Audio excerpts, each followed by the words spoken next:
PRP అంటే platelet rich plasma. అంటే మీ రక్తాన్ని సెంట్రిఫ్యూగల్ ఎక్విప్మెంట్తోని మీ బ్లడ్లో ఉన్న ప్లాస్మాని మనము సెగ్రిగేట్ చేసి ప్లాస్మా రిచ్ ప్రోటీన్ని ఈ మధ్య ఆర్థోపెడిక్ కండిషన్స్కి లేదా హెయిర్ గ్రోత్ కండిషన్స్కి కొన్ని రకాల డీజనరేటివ్ కండిషన్స్కి ట్రీట్మెంట్గా వాడుతున్నారు. పిఆర్పి థెరపీ ఫర్ మోకాలు నొప్పులకు కానీ, వెన్ను సమస్యలకు కానీ, ఆర్థో న్యూరో మస్క్యులర్ కండిషన్స్ కానీ, ఎన్నో రకాల డీజనరేటివ్ లేదా సర్జికల్ కండిషన్స్కి సరైన వైద్యంగా దీన్ని బాగా ప్రొపగండా అనేది జరుగుతూ ఉంది.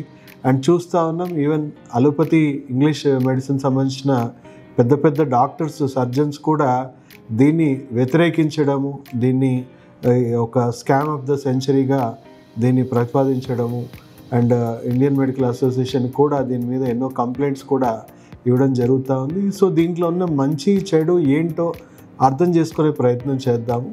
సో ఈ ప్లాస్మా రిచ్ ప్రోటీన్ ఏదైతే మీ రక్తాన్ని మేము సెగ్రిగేట్ చేసి ఎక్కడ డ్యామేజ్ టిష్యూస్ ఉన్నాయో అక్కడ మనం ఇంజెక్ట్ చేయడం వల్ల కొంత హీలింగ్ జరుగుతుంది. అంటే ప్రాథమికంగా చెప్పాలి అంటే ఏదో క్రానిక్ కండిషన్స్, సర్జికల్ కండిషన్స్లో డెఫినెట్లీ అంత హీలింగ్ ఇది చేయలేదు.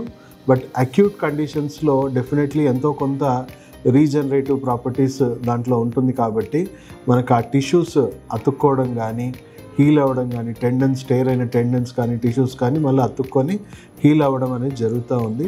సో కొంతవరకు దాంట్లో ఉందండి. కానీ సో జరుగుతున్న ప్రొపగండా ఏదైతే ఉందో చాలా ఎక్కువగా జరుగుతూ ఉంది.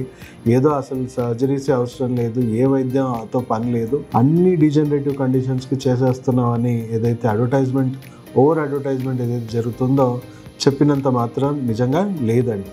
ఫస్ట్ ఆఫ్ ఆల్ మీరు అర్థం చేసుకోవాల్సిన విషయం ఏంటంటే, ఇంగ్లీష్ మెడిసిన్ ఏదైతే ఉందో ప్రివెన్షన్ అనేది ఉండదు, క్యూర్ అనేది ఉండదు. రోగ లక్షణాలకు మాత్రమే వైద్యం, రోగ మూలాలకు కానీ, రోగ కారకాలకు కానీ వైద్యం ఇవ్వట్లేదు. అంటే మీరు దాన్ని బట్టి అర్థం చేసుకోవాల్సింది ఏంటంటే, ఒక ఎగ్జాంపుల్, ఒక మోకాలు నొప్పులే ఉన్నాయనుకోండి, బాడీలో యూరిక్ యాసిడ్ పెరగడం వల్లనో లేదా ఆటోఇమ్యూన్ డిసార్డర్ వల్లనో, బాడీలోని ఇన్ఫ్లమేషన్ వల్లనో డ్యామేజ్ అవుతూ ఉంది. సో ఈ మూడింటిని కూడా మనం డైట్ ద్వారా, మెడిసిన్స్ ద్వారా కంట్రోల్ చేయకుండానే, కరెక్ట్ చేయకుండానే కేవలం డ్యామేజ్ అయిన టిష్యూకి మాత్రమే మనము పెయిన్ కిల్లర్స్ ద్వారా వైద్యం ఇచ్చినా లేదా పిఆర్పి థెరపీ ద్వారా వైద్యం ఇచ్చినా, ఇంకే రకంగా వైద్యం ఇచ్చినా డ్యామేజ్ చేసే వ్యవస్థని మనం సరిచేయకుండా ఓన్లీ డ్యామేజ్ టిష్యూకి వైద్యం ఇవ్వడం వల్ల డ్యామేజ్ ఆగిపోతుందా, డ్యామేజ్ ప్రోగ్రెస్ ఆగుతుందా అనేది ప్రతి ఒక్కరూ తెలుసుకోవాల్సిన విషయం. ఫంక్షనల్ మెడిసిన్లో మాత్రమే ప్రివెన్షన్, క్యూర్ మీద కంప్లీట్గా ట్రీట్మెంట్ ఉంటుంది.